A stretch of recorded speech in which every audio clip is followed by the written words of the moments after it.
Good evening दोस्तों। सबसे पहले हमारा चैनल इंग्लिश बोलो नंबर 1 में आप सभी का हम स्वागत करते हैं। इस वीडियो के माध्यम से आज हम सब सीखने जा रहे हैं इंग्लिश स्पोकन का वो बेसिक और फंडामेंटल चीज जिसके बगैर अंग्रेजी बोल पाना असंभव होता है। मैं ये बात को कह सकता हूं कि आपको बेटर अंडरस्टैंडिंग के लिए कि हम इंग्लिश को कैसे बोल पाएं, अंग्रेजी को कैसे समझ पाएं, इसके लिए अंग्रेजी में एक चैप्टर जो सबसे विशेष रोल को अदा करता है, हम आज उस पर चर्चा करने जा रहे हैं। उस चैप्टर का नाम है वर्ब, हिंदी में उसे क्रिया कहते हैं। यूं तो क्रिया का मतलब सब समझते हैं, क्रिया का मतलब काम होता है, वर्ब जिसको अंग्रेजी में बोलते हैं। लेकिन सबसे पहले इस बात को जानना भी जरूरी है कि क्रिया है क्या, व्हाट इज वर्ब। बहुत से लोग कहते हैं कि वर्ब इज एन एक्शन। सच बात है कि वर्ब इज एक्शन। एक्शन क्रिया, एक्ट है, काम है, जिस काम को हम करते हैं वही क्रिया है।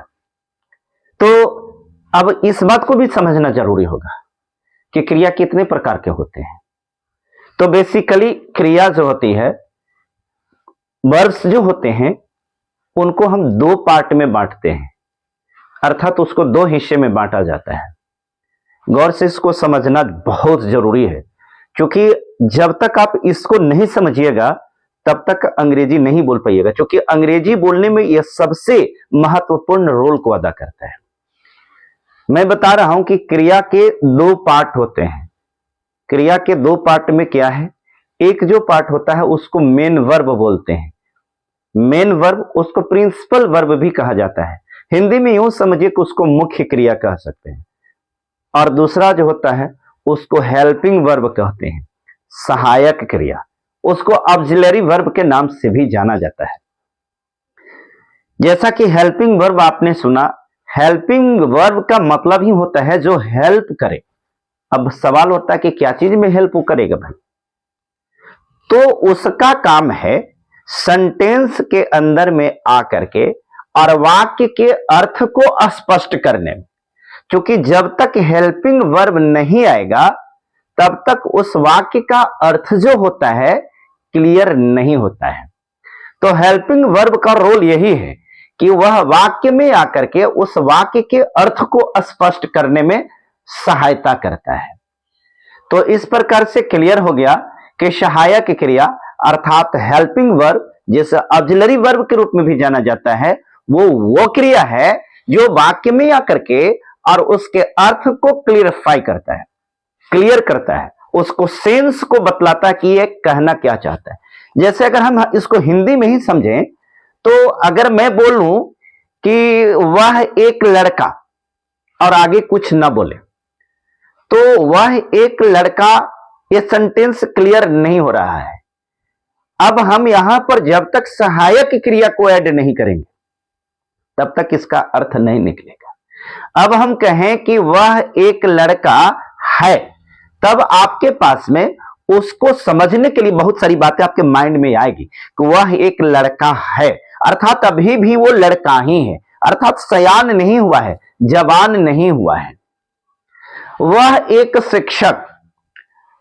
एक शिक्षक खाली कहेंगे तो अब आपके मन में कंफ्यूजन होगा कि वह एक शिक्षक हैं, वह एक शिक्षक थे, वह एक शिक्षक बनेंगे। ये भिन्न भिन्न प्रकार के बात आपके मन में आएंगे, क्योंकि बिना सहायक क्रिया के इस वाक्य का अर्थ क्लियर नहीं हो रहा है। तो यह हो गए सहायक क्रिया। अब आपको लग रहा होगा कि पहले मेन वर्ब की चर्चा न कर करके अब पहले सहायक क्रिया की ही चर्चा क्यों किया गया। तो मैं पहले सहायक क्रिया की चर्चा इसलिए किया क्योंकि आप ट्रेडिशनल इंग्लिश ग्रामर को भी पढ़ेंगे या किसी भी टीचर से पढ़ेंगे तो सबसे पहले प्रिंसिपल वर्ब अर्थात मेन वर्ब की चर्चा करते हैं। लेकिन मेरा मानना है कि मेन वर्ब तो है ही, लेकिन सहायक क्रिया वो है जिसकी उपयोगिता के बिना उस मेन वर्ब का कोई अर्थ ही नहीं जाता है। हाँ, अलग बात है, मेन वर्ब मेरिटोरियस है, मेन वर्ब में इतनी कैपेसिटी होता है कि कहीं कहीं बिना ऑक्सिलरी वर्ब के अपने सेंस को रखने में वो एबल हो पाता है, उसके अर्थ को स्पष्ट करने में, उसके अर्थ को क्लियरफाई करने में वो सक्षम होता है। तो आइए अब हम मेन वर्ब के बारे में जानते हैं। मेन वर्ब जिसे मुख्य क्रिया कहा जाता है। मुख्य क्रिया के मतलब जो मेन काम करता है, जो मुख्य काम है, जिसमें आप देख सकते हैं दैनिक जीवन में आप अपने कार्य को जो करते हैं, उठना, बैठना, पढ़ना, लिखना, जाना, हंसना, गाना, बजाना, रोना, धोना, मारना, पीटना इत्यादि जितने भी एक्शन हैं, ये सारे एक्शन को हम वर्ब कहते हैं। जी हां, ध्यान रखिए जितने भी एक्शन है ये आपका मेन वर्ब है। अब इस मेन वर्ब को क्लियरफाई करने के लिए बहुत तो नहीं, लेकिन इसके भी दो भाग होते हैं, अर्थात मेन वर्ब को दो पार्ट होते हैं। लेकिन आपको इसके पार्ट को, क्योंकि मैं ग्रामर में डीप आपको नहीं ले जाना चाहता, क्योंकि ग्रामर की लेंदी प्रोसेस की वजह से आपका मन उब जाता है, इसलिए हम आपको यही बता दिए उठना, बैठना, चलना, फिरना, गाना, बजाना, हंसना, रोना, धोना, पढ़ना, लिखना, पढ़ाना इत्यादि ये जितने भी हैं ये सब मुख्य क्रिया है। और अब सहायक क्रिया को देखें तो मैंने बताया कि वाक्य में जो सबसे अंत में आता है ना, और जो उस वाक्य के अर्थ को स्पष्ट करता है उसको हम सहायक क्रिया कहते हैं। जैसे है, हो, हैं, गा, गे, गी, चाहिए, सकना, ये सब जितना भी है वो सब आपको सहायक क्रिया में आता है। अब आइए हम मेन वर्ब की चर्चा नहीं करेंगे, हम सबसे पहले हेल्पिंग वर्ब की बात करेंगे, क्योंकि सबसे इंपॉर्टेंट जो होता है वो हेल्पिंग वर्ब ही होती है। क्योंकि हेल्पिंग वर्ब वो क्रिया होती है जिस क्रिया के बिना अंग्रेजी बोल पाना तो बहुत दूर, उसके बिना अंग्रेजी बोलने की परिकल्पना भी है वो भी झूठा साबित होगा। तो हम देखते हैं कि ऑक्सिलरी वर्ब जो है वो कितने प्रकार के हैं। देखिए ऑक्सिलरी वर्ब जो होता है वो भी तीन प्रकार के होता है, जिसको हम हेल्पिंग वर्ब कहते हैं वो भी तीन प्रकार के होता है। अब वो कौन कौन होता है उसके बारे में जानिए, क्योंकि ये तीनों को जानना भी बहुत जरूरी है। सबसे पहले हेल्पिंग वर्ब जो होता है उसको हम प्राइमरी ऑक्सिलरी कहते हैं, प्राइमरी ऑक्सिलरी वर्ब। दूसरा जो होता है मॉडल ऑक्सिलरी वर्ब, और तीसरा जो होता है मार्जिनल मॉडल ऑक्सिलरी वर्ब होता है। मार्जिनल के मतलब आधा होता है, अर्थात वो आधा मॉडल का भी काम करेगा और आधा जो होता है विदाउट मॉडल के भी वो काम करते हैं। इस प्रकार से प्राइमरी ऑक्सिलरी, मॉडल ऑक्सिलरी और मार्जिनल मॉडल ऑक्सिलरी, ये तीन प्रकार के हेल्पिंग वर्ब होते हैं। तो हम सबसे पहले डिटेल्स में अगर चलें तो हम आपको बताने जा रहे हैं कि हेल्पिंग वर्ब में प्राइमरी ऑक्सिलरी का रोल क्या है। तो प्राइमरी ऑक्सिलरी को आपको माइंड में रहे कि प्राइमरी ऑक्सिलरी कौन है, प्राइमरी ऑक्सिलरी किसको कहते हैं और कौन कौन होता है, हम उसको आपके ज़हन में हमेशा के लिए बैठ जाए, क्योंकि रट करके याद करना ये ज्यादा टफ होता है। इसलिए मैं आपको एक छोटी सी कहानी के माध्यम से आपको बताने का प्रयास करता हूं, क्योंकि ऐसा माना जाता है कि कहानी जो होती है माइंड में डायग्राम के जैसा फिट हो जाता है और वो कभी भी मिटता नहीं है, और फॉर एवर के लिए आपके माइंड में सेट हो जाता है। इसलिए अब आप एक छोटी सी कहानी को सुनने की तैयारी कर लीजिए। लेकिन इस कहानी को कहने से पहले हम आपसे निवेदन करना चाहते हैं कि इस वीडियो को बनाने में काफी समय भी लगता है और साथ ही साथ मेहनत भी लगता है। अगर ये वीडियो आपके काम का साबित न होगा तो फिर मेरा मेहनत व्यर्थ होगा। इसलिए हम आपसे निवेदन करते हैं कि हमारे इस चैनल को जो भी लोग देख रहे हैं, मैं देख रहा हूं कि देखते तो हैं परंतु सब्सक्राइब नहीं कर पाते हैं। मित्रों, आपसे मेरा निवेदन है कि आपका एक एक सब्सक्राइब हमारे लिए बहुत ही महत्वपूर्ण है। इसलिए जो लोग हमारे इस चैनल को देख रहे हैं, पहली बार देख रहे हैं और जिन्होंने सब्सक्राइब नहीं किया है, कृपया सब्सक्राइब कर लीजिए। और अगर ये वीडियो अच्छा लगे तो अपने दोस्तों के पास, अपने ग्रुप्स में भी इसको शेयर जरूर कीजिए और कमेंट लिखना ना भूलिए, क्योंकि आपके बेहतर और कीमती कमेंट्स के द्वारा हम सुझाव प्राप्त करते हैं कि हमें और बेहतर करने के लिए क्या करना चाहिए। आपका एप्रिसिएशन जो होता है वो हमें इनकरेज करता है। तो आइए हम प्राइमरी ऑक्सिलरी की कहानी आपको सुना रहे हैं। दोस्तों, कहानी कहने में तो थोड़ी लंबी हो जाएगी, इसलिए मैं एक क्रिकेटर की शॉर्ट कहानी सुनाते हैं। एक लड़का था जिसका नाम था डब्लू। एक लड़का था जिसका नाम था डब्लू, उसने अपने टाइटल में एचडी जोड़ रखा था। इस प्रकार से उस लड़का का नाम था WHD। या ध्यान रखिएगा, उस लड़का का नाम था WHD। वो लड़का पेशे से क्रिकेटर था, अर्थात वो क्रिकेट खेलता था और वो क्रिकेट खेलने की वजह से ज्यादा फेमस था। एक दिन की बात है कि उस लड़का से मेरी मुलाकात हुई। जब मैंने उससे मिला तो मैंने उससे पूछा कि आपका नाम क्या है। उसने बताया मेरा नाम WHD है। मैंने कहा भाई W तो समझ में आया, परंतु ये HD क्या है। उसने बताया कि भाई WHD का मतलब हुआ, W तो मेरा नाम है और HD जो है ये मेरा इंस्पिरेशनल नाम है, ये टाइटल है, इंस्पिरेशनल टाइटल है। मैंने बोला तो किनसे इंस्पायर है। उन्होंने बताया कि अपने देश में एक अल्पकालीन प्रधानमंत्री बने थे जिनका नाम था HD देवगौड़ा। मैंने बोला हाँ ये सच है। तो मैंने कहा कि तो फिर, उसने कहा कि वो हमारे आइडियल हैं, इसलिए मैं उनके जैसा बनना चाहता हूं।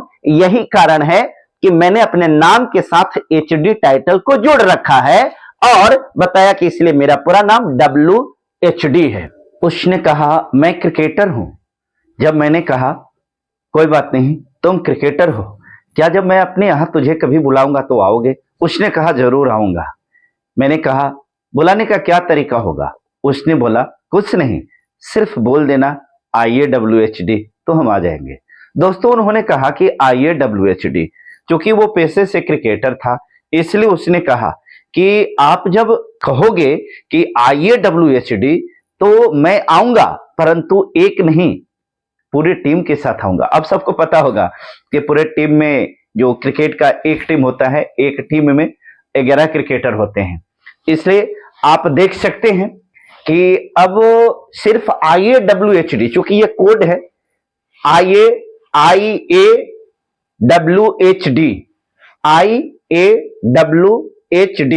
आप देख सकते हैं इनसे।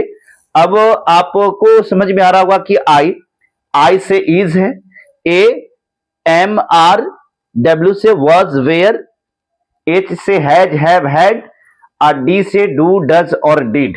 इस प्रकार से आपको ये कोड याद रखना है IAWHD। और चूंकि ये 11 है, चूंकि ये W जो है क्रिकेटर है, और चूंकि क्रिकेट में आपको पता है कि उसकी टीम जो होती है 11 के साथ होती है, इसलिए IAWHD आपको यह स्मरण रखना है, याद रखना है। और जब आप IAWHD स्मरण रखेंगे तो आपको प्राइमरी ऑक्सिलरी याद रहेगा। इसके बाद में दोस्तों आपको हम ले चलते हैं मॉडल ऑक्सिलरी के रूप में। मॉडल ऑक्सिलरी भी 10 होते हैं, 10 होते हैं मॉडल ऑक्सिलरी, याद रखेंगे। देखिएगा यहाँ पर may, might, can, could, shall, should, will, would, must और आउट टू। याद रखिए 10, may, might, can, could, shall, should, will, would, must और आउट टू। ये 10 जो हो गए, ये 10 आपका ये मॉडल ऑक्सिलरी है। और 3 जो है ये मार्जिनल मॉडल ऑक्सिलरी बोलते हैं, जिसको दून के नाम से जानते हैं, DUN। D से डेयर, U से यूज टू और N से नेड। और इस प्रकार से ये जितने भी ऑक्सिलरीज हैं टोटल मिलाकर के 24 हैं। याद रखेंगे इंग्लिश में टोटल 24 ऑक्सिलरीज होते हैं। और इन ऑक्सिलरीज का यूज कैसे कैसे होगा और इसकी सहायता से, इसकी उपयोगिता से आप कैसे अंग्रेजी बोल पाएंगे, अब हम अगले वीडियो में आपको ये फुली डिटेल्स में आपको बतलाएंगे कि इसके यूजेस कैसे हैं और इसके यूज कितने सिंपल तरीके से आप इसका इस्तेमाल करके आप अंग्रेजी बोलना सीख सकते हैं। क्योंकि कुछ बेसिक चीजें बहुत जरूरी होती है, इसलिए इसमें हमने वर्ब्स का बेसिक देने का प्रयास किया है। शेष जो चीजें रह गई, जो मेन वर्ब्स की बात है, उसमें मेन वर्ब्स के बारे में भी हम आगे चल करके चर्चा करेंगे। लेकिन जो सबसे ज्यादा जरूरी है वो यही था, जिसको हम बोलते हैं auxiliary verbs. Auxiliary verbs total 24 हो गए और ये 24 को 3 भाग में बांटा गया, प्राइमरी ऑक्सिलरी, मॉडल ऑक्सिलरी और marginal model auxiliary. Primary auxiliary में आपको 11 बताया गया, जिसमें IAWHD हो गया। और उसके बाद में मॉडल ऑक्सिलरी में इसका कोड नहीं है, डायरेक्टली याद करना है, may, might, can, could, shall, should, will, would, must और आउट टू। और उसके बाद में तीसरा जो हो गया मार्जिनल मॉडल ऑक्सिलरी का भी कोड है, दून, DUN, D से डेयर, यूज से यूज टू और N से नीड। मैं उम्मीद करता हूं कि आपको ये जरूर समझ में आ गया होगा और थोड़ी सी मेहनत आपको करना अनिवार्य है, क्योंकि आपको पता होगा कि खाने के लिए भी थोड़ी सी हाथ को और मुंह को चलाना पड़ता है। बिना मेहनत किए वो कैसे हो सकता है। बस थोड़ी सी मेहनत और लगनशीलता के साथ आप जरूर सीख सकते हैं। बहुत बहुत धन्यवाद। और आपसे निवेदन है, देखिए वीडियो देख करके भाग रहे हैं, आप इसको सब्सक्राइब कर लीजिए और औरों को भी अप्रिशिएट कीजिए सब्सक्राइब करने के लिए। धन्यवाद।